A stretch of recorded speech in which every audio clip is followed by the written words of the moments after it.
start. Thank you for having me tonight, Andrea. My name is Hrywnak. In my former life, I was a physician.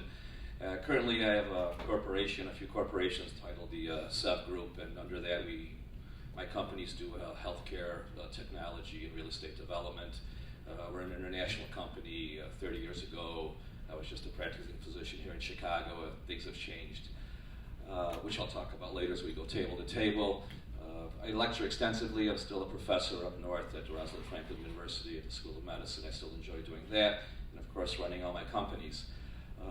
The two latest things that I'm very proud of to talk about is last year I founded an organization called Project HUGS. HUGS stands for Helping Uninsured Get Surgery. And at our surgery center that I own here in the west side of Chicago, we're trying to get as many donations as possible, because there's a lot of patients who don't have insurance or their deductibles are very high, so we try to get them accommodated as best as possible. The other business we just started last week, which I'll announce, is called VIP Surgery Chicago, which is a little bit of an offshoot of Project HUGS. What I created was almost like a Sam's Club for surgery. Again, there's a lot of people who don't have money for surgeries being done. So what you do is you pay a membership fee to join VIP Surgery Chicago. That membership fee allows you to get a list of surgeries at a very cut rate reduced price. So we just started advertising on WBBM last week, and we're getting a great response. Prices that hospitals can't touch, but we can do it because I'm a private business and I can adjust my overhead. So I'm pretty proud of that. Basically, what I can say in a couple of minutes here is I teach practice management, business law, and then startup for entrepreneurs. And they always ask me what's the most important thing, and I always keep saying, basically, there's two things important when you're doing a business as a startup, or if your business is faltering a little bit.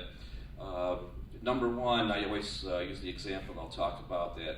If everybody in this room got every morning $86,400 put into their bank account, what would you do with it? And knowing that by the end of the day at midnight you'd lose that $86,400, and there'd be no balance left, so you'd have to use it up. And people would give me all kinds of different responses what they do with that money. Then I convert that $86,400, saying, well, it's not really money. That $86,400 represents seconds in a day. And I convert it into time and how you manage your time. People look and say, well, what are you supposed to mean? I'm saying, well, how do you do all you do? I'm saying, well, look at Pasteur and Einstein and all the great inventors out there had the same amount of time in a day that you do. And it's how you use it. And I can expound on that later, which is very important if you're in business, how you use and manage your time. The second thing, which is an evolving situation in business in the last 5, 6, 7 years, is the culture of availability is upon us now. And when I talk about the culture of availability, everybody sitting in this room probably has a cell phone. And that culture of availability has fostered a subculture, a culture of obligation. And what I found is, if we're going to be talking business tonight, there's nobody that's never available in this day and age. And if we're going to talk about marketing and talk about how you're going to promote your businesses, this culture of availability hasn't been really tapped into correctly, in my opinion.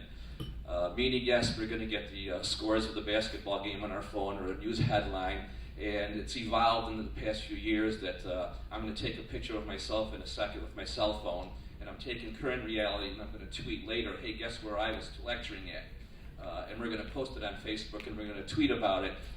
We might be using it the wrong way. And then to be the internet, the tweeting, the Facebook is all still new, and we have to learn how to incorporate that in our businesses, because businesses, as I always say, it's three parts to a successful business. It's marketing, and differentiation, and how you differentiate yourself from everybody else out there. And when we go table to table, I can talk about it. So that's a little bit of a synopsis of why I'm here tonight. Thank you for having me, Andrea.